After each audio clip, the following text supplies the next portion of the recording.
Beware of porn, guns, and drugs. If a business opportunity looks too good to be true, it could be much worse than that.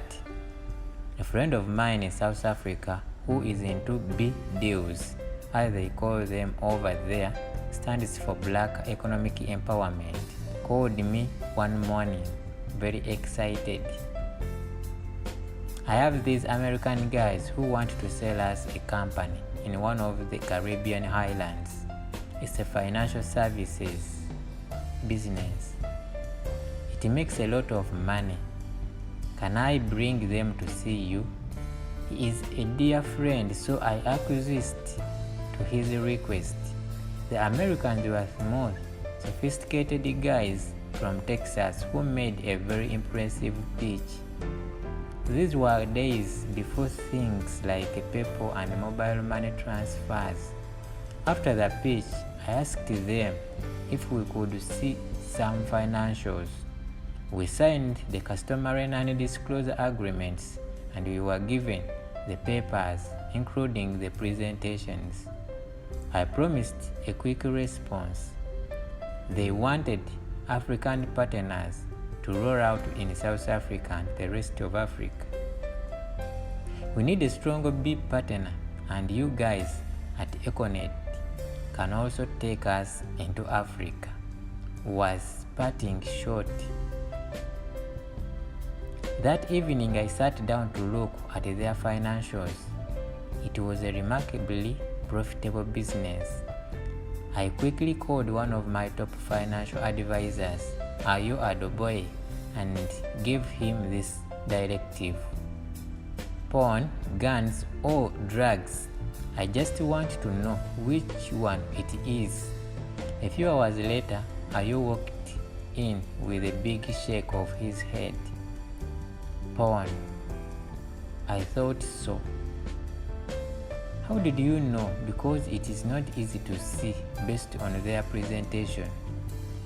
I sighed. These kind of profit margins and cash flows are only possible for criminal enterprises like porn, guns, or drugs. The following day, I called my friend and told him that the business these guys were involved in was an immoral and criminal enterprise. He was initially very upset with me.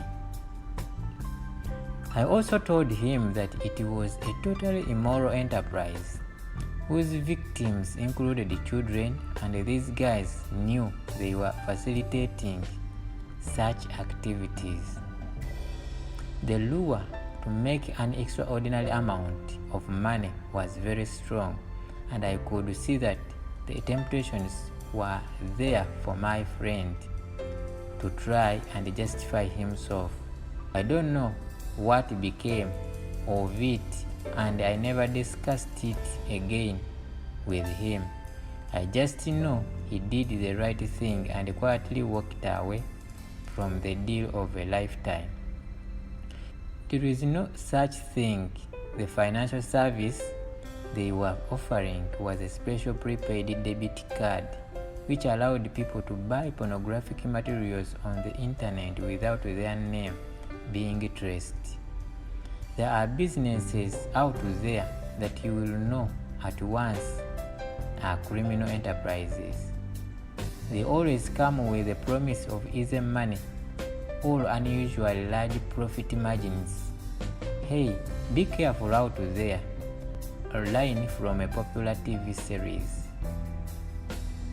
Check very carefully what you are being drawn into, even if the people behind it are impressive. Corrupt criminal enterprises will land you in jail or worse.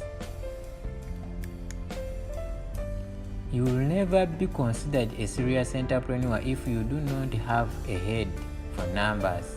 It is very important to learn how to study the financial statements of a business.